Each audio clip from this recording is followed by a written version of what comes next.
Say yes to new beginnings. Yes.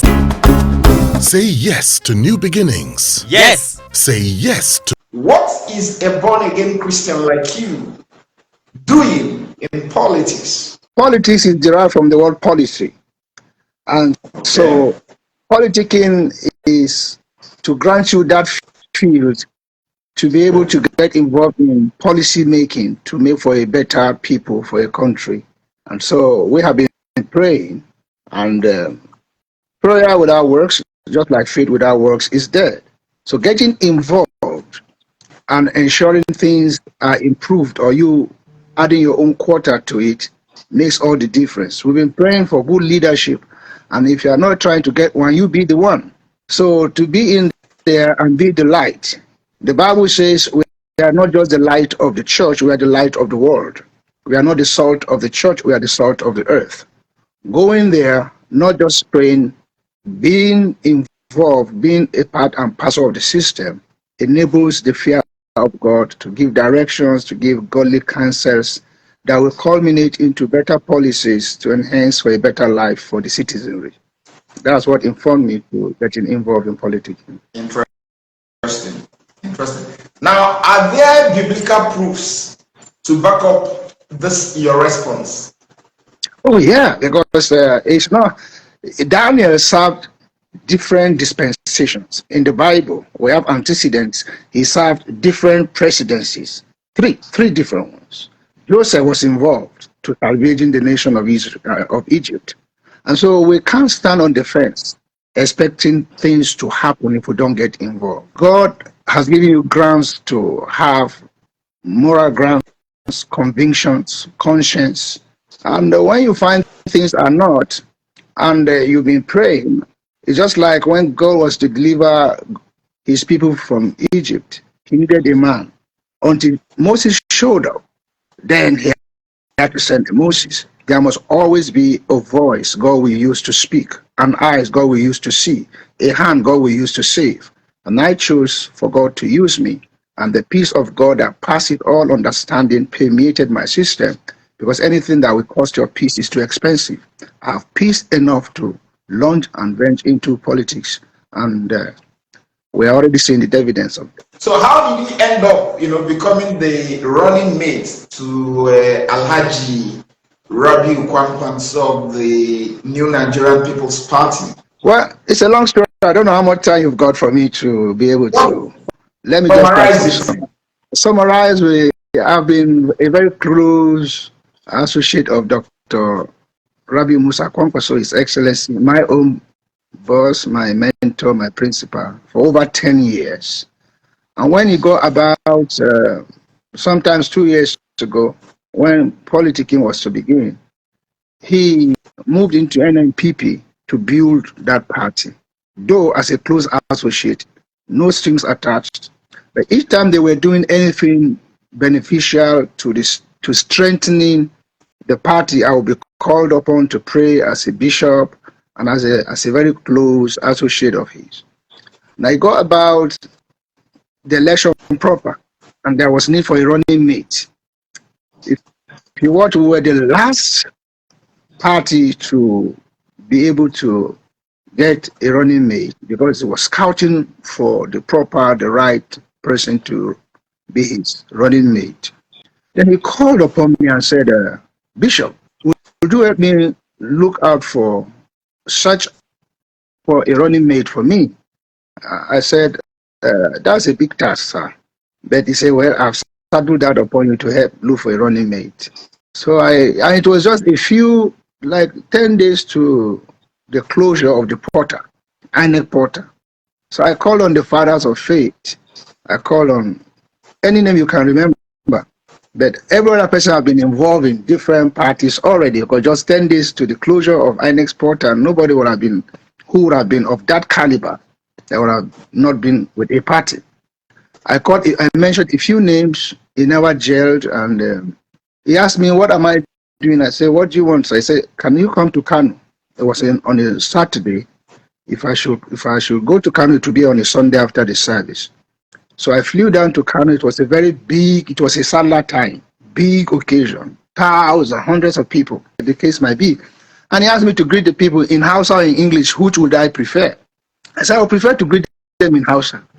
I got the microphone, greeted them, and everywhere just went, oh, they were so excited. I never knew he was testing the waters for acceptability. So after which, that same night is asked, have you been able to get a running mate for me? As I said, it's been a very tough task. I've called on this, called on that, called on this father of faith, but to no avail. So he said, all right, we have to leave Kano. If you're less busy in Lagos, if we can fly to Abuja together to rub minds. That was on a Tuesday. Remember, the portal closes that same Friday. Now here was a Tuesday we were in. We flew into Abuja.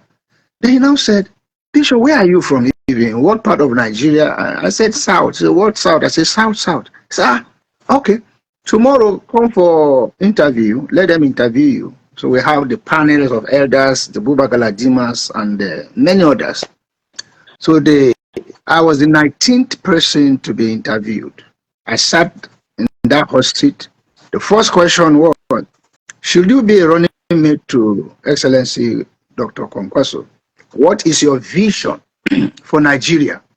That was very diplomatic. I said, well, if I am to be a running mate, if I happen to be privileged to be a running mate, I don't have vision for Nigeria. Are you serious? I don't have no vision for Nigeria if I'm a running mate. I'm a spare tire. So what do you mean? Because it is his vision I will run with, I will imbibe, I will amplify. So whatever he stands for is what I amplify, not mine. So that was the first catch. Then the second question was, do you know you're a potential president? I said, how? They said, should my principal be incapacitated or dead? I didn't know I was not sitting among the interviewers. I just hit the table. I said, not going to be possible.